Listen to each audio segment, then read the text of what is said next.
Muy bien para hacer un insecticida. Sí. ¿Esto es seguro insecticida? Esto es desodorante Me parece que le ambiente. tira un Sí. citronela. Es desodorante ambiente, le echaron ley. Bien. Estamos divertidos acá. Pero hay algo que siempre charlamos en este programa, que es la educación. Es algo que nos interesa, nos preocupa y, bueno, hay gente que se dedica a esto. Estoy hablando de Argentinos por la Educación, que realizó un segundo informe de monitoreo de alfabetización en esta campaña nacional que llevan adelante 200 organizaciones no gubernamentales. Bueno, y aparentemente los resultados son mucho mejores de lo que uno esperaba. Pero quiero chequearlo con ellos. Estoy hablando de Leire Sáenz Guillén, analista de datos del Observatorio de Argentinos por la Educación. ¿Qué tal, Leire? Buenas tardes. Gabriel Schulz la saluda. ¿Cómo está? Buenas tardes, muchas gracias por la invitación. No, al contrario, gracias por atendernos y gracias por el trabajo que hacen, porque la educación, yo siempre digo, le diré que recuerdo un programa que hizo durante 4 domingos María Laura Santillán en el 13, los domingos a la noche, se llamaba lo que los argentinos nos importa, algo les así. importa a los argentinos la educación, una cosa así era el nombre. Sí. Duró 4 programas porque no medía. Y, o sea, la respuesta es no, evidentemente no nos importa. Sí. Así que agradezco que haya gente que se dedica a esto. Y bueno, le quiero preguntar, por lo que leí del informe, es bastante más alentador de lo que uno puede pensar, ¿no? Exactamente, así para poner en contexto un poco de qué se trata este segundo informe de monitoreo, justamente como mencionabas, ¿no?, de la campaña de alfabetización. Todo esto surge el año pasado, en el cual a través de un informe que hicimos desde el observatorio vimos el alarmante dato que en Argentina actualmente chicos de tercer grado, que son chicos de 8 años, solo 1 de cada 2 comprende lo que lee, ¿no? Comprende un texto básico. Entonces, a raíz de que vimos este dato, dijimos, bueno, realmente la falencia educativa o la falta de aprendizaje empieza desde muy temprano, ¿no? Porque a los 8 años ya la mitad de los chicos no comprenden un texto básico, y desde ahí empezamos esta campaña junto a 200 organizaciones de la sociedad civil. Justamente la campaña se llama Que entiendan lo que lean, y obviamente para impulsar, de que antes muchas veces se creía que los problemas educativos empezaban en la secundaria, y acá nos dimos cuenta que ya empezaba y había que fortalecer todas las bases desde el inicio, ¿no? Entonces, un poco a partir de esta campaña, el año pasado se logró que 18 de los 24 gobernadores firmen un compromiso por la alfabetización. A su vez, el presidente también firmó este compromiso por la alfabetización. Y este año, en julio, así como una política educativa más concreta, que creo que es un logro también de este empuje de esta campaña, salieron en julio de este año 24 planes jurisdiccionales de alfabetización, porque bueno, acá la educación básica depende de cada una de las provincias de nuestro país. Así que surgieron 24 planes jurisdiccionales y también un plan nacional justamente de alfabetización para abordar todos estos temas y fortalecer las bases de los aprendizajes. Entonces ahora desde nuestro lado de Argentinos por la Educación estamos realizando lo que se llama este aspecto de monitoreo, de ver que efectivamente estos planes, a ver cómo viene evolucionando, cómo viene avanzando y que lógicamente tengan un impacto positivo en el aprendizaje de los chicos, que es al final lo que queremos. Ahora, Leire, ustedes hicieron esto en distintas jurisdicciones, en 22. Hay algunas jurisdicciones que, porque estamos hablando de un promedio, pero hay algunas jurisdicciones en donde el crecimiento es mejor y en otras donde lamentablemente las cosas no funcionan. Bien, acá te menciono cómo fue este segundo monitoreo. Nosotros lo que hicimos fue enviar un cuestionario online a las 24 jurisdicciones. Acá cabe destacar que las 24 tienen un plan, ¿no? Pero nosotros recibimos 22 respuestas, a excepción de Buenos Aires y de Formosa. El resto de jurisdicciones nos contestó, y a su vez también nos contestó la Nación, ¿no? Enviamos un cuestionario a la Nación y recibimos la información. Los ejes que nosotros evaluamos son 4, así que si quieren voy desglosando eje por eje para ver cómo viene cada las provincias. Sí. En primer lugar, el eje que vemos es el tema del marco normativo, o sea que este plan de alfabetización se respalde en un marco normativo, porque muchas veces también cuando no se respalda en nada pasa que la falta de continuidad en la política, ¿no? Cambia el gobierno, entonces la propia alfabetización desaparece.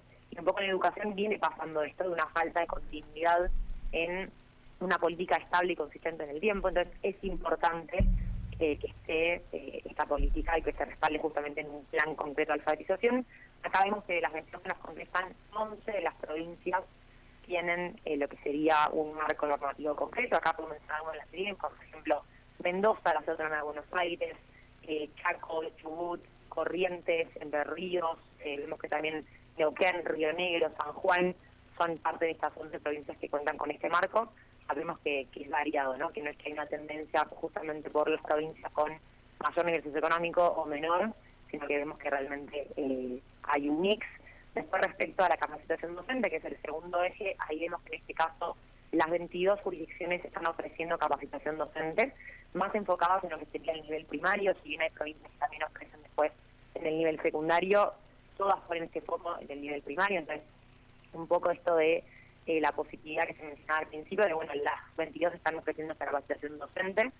Y por último, los dos puntos más que vemos es la entrega de materiales por un lado, la entrega de libros, de material digital, de cuadernillos. Acá de nuevo las 22 jurisdicciones están entregando, también enfocadas en el nivel primario.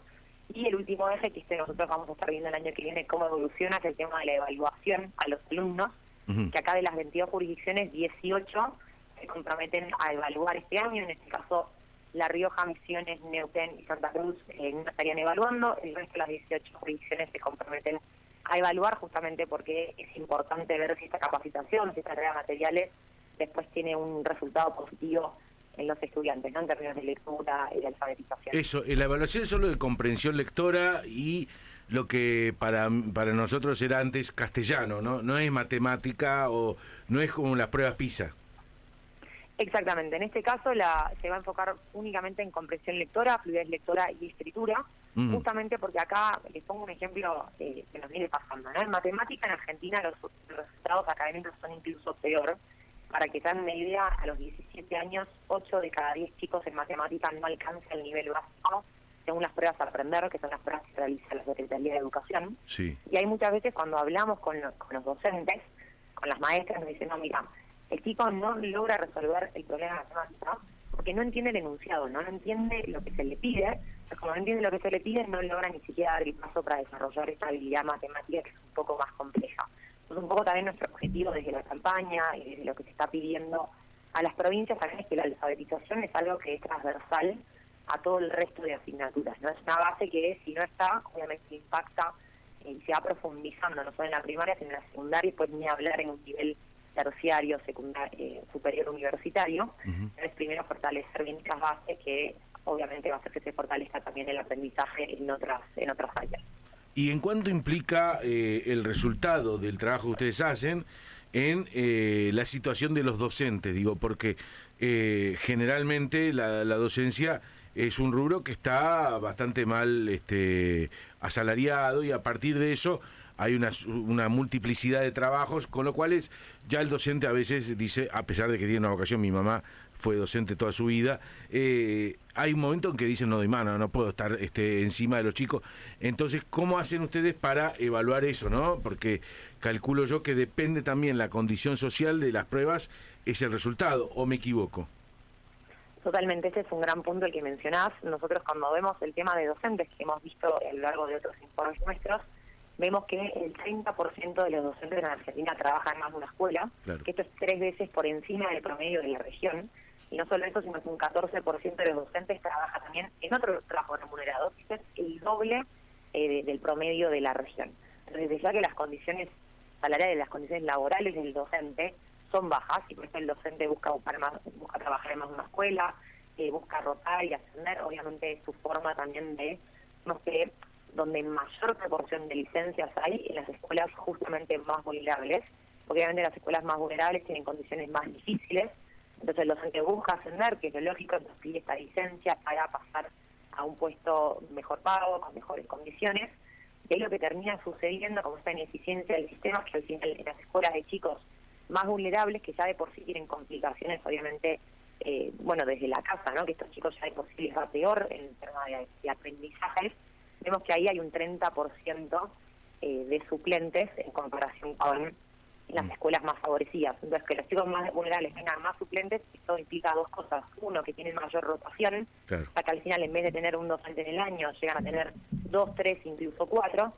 Y 2, que además los suplentes, o sea, los suplentes que llegan como docentes, la mayoría un 60% de los suplentes son de edades de 25 o 30 años, ¿no? Son docentes más jóvenes, entonces también tienen menos experiencia. Entonces, al final había como ahí por parte también de la política educativa incentivos a los docentes, a los buenos docentes con más antigüedad, con más experiencia, a quedarse en escuelas también más vulnerables, porque si no, esta brecha pareciera reforzarse cada vez más, ¿no? De los sectores más vulnerables a los más favorecidos, porque, bueno, como les decía, el tema de la rotación, también docentes con menos experiencia. Entonces, obviamente que hay que empezar a a subsanar estas diferencias, y ahora creo yo que es una oportunidad, tenemos una ventana de oportunidad en nuestro país, porque hace 8 años, en los últimos 8 años cayó la natalidad en un 36%, entonces como cayó la natalidad en un 36%, la matrícula también está cayendo, entonces es un momento de reordenar los recursos. Justamente se está empezando a hablar mucho de que haya 2 docentes por aula, como tenemos menos chicos, reagrupar las aulas y que haya 2 docentes, un docente principal y el segundo que sea la famosa pareja pedagógica, una especie de tutor que acompaña a los chicos más desaventajados o que más les cuesta en el aula. Entonces creo que es un momento también de oportunidad, ¿no? Tenemos menos alumnos en la escuela, bueno, reordenemos los recursos educativos para buscar mejores resultados académicos. ¿El estudio se hizo en escuelas públicas y privadas? Exactamente, se hace en todas las escuelas del país. ¿Y hay alguna, sí. perdón, Leire, ¿y hay alguna diferencia en el resultado de las públicas sobre las privadas o viceversa? Bien, sí, eso nosotros todos los estudios siempre los hacemos en base a datos públicos, entonces siempre que tenemos la disponibilidad de abrirlo por sector de gestión, por provincia, etcétera, lo hacemos.